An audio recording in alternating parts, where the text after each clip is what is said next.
শিক্ষা সহজের আজকের এই পর্বে দেখো দশম শ্রেণীর বাংলা ব্যাকরণের প্রথম অধ্যায় কারক ও অকারক সম্পর্ক নিয়ে নানান ছোট প্রশ্ন আলোচনা করছি।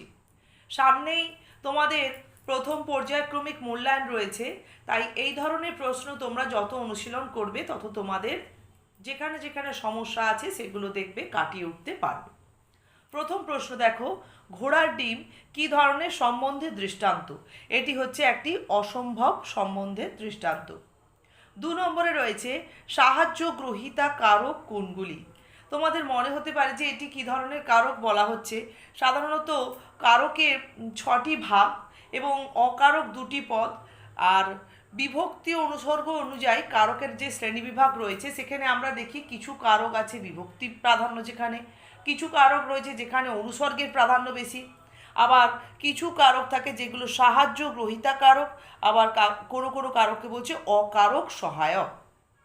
তা তোমরা কালীপদ চৌধুরীর বইয়ে দেখবে এই ধরনের একটা বিভাজন করা আছে। তা এখানে সাহায্য গ্রহীতা কারক বলতে মূলত বোঝানো হচ্ছে কর্তৃকারক এবং নিমিত্ত কারককে, কেননা এরা সাধারণত কর্ম ও অধিকরণ কারক থেকে বা কারকের সাহায্যে নিষ্পন্ন হয়ে থাকে। এরপরে দেখো একটি মুহূর্তাধিকরণের দৃষ্টান্ত।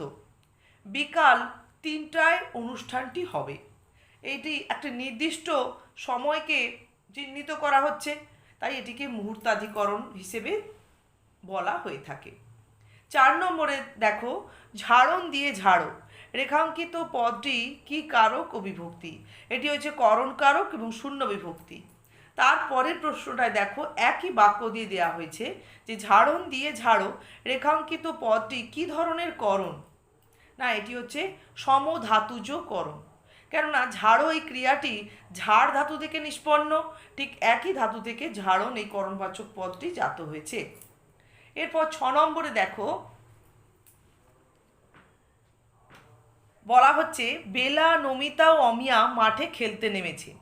বাক্যটিতে কি ধরনের কর্তা ব্যবহৃত হয়েছে? না, এখানে আমরা দেখতেই পাচ্ছি যে খেলতে নেমেছে একটি মাত্র সমাপিকা ক্রিয়া, তার একাধিক কর্তা, তাহলে এক ক্রিয়ার একাধিক কর্তার দৃষ্টান্ত স্বরূপ এই বাক্যটিতে কর্তাকে ব্যবহার করা হয়েছে।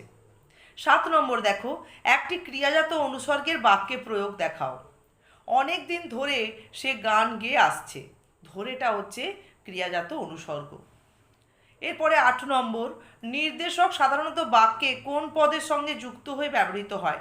সাধারণত বিশেষ্য পদের সঙ্গেই যুক্ত হয়ে ব্যবহৃত হয়, তবে কখনো কখনো বিশেষণ পদের সঙ্গেও যুক্ত হয়ে ব্যবহৃত হয়। এরপরে দেখো ক্রিয়াজাত অনুসর্গের অপর নাম কি? এক্ষুনি আমরা এখানে ক্রিয়াজাত অনুসর্গের একটি দৃষ্টান্ত বাক্যে দেখলাম, এটির অপর নাম হচ্ছে অসমাপিকা অনুসর্গ।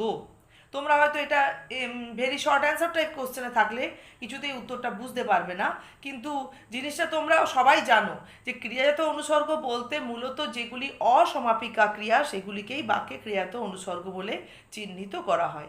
এটি একটি অসমাপিকা ক্রিয়া।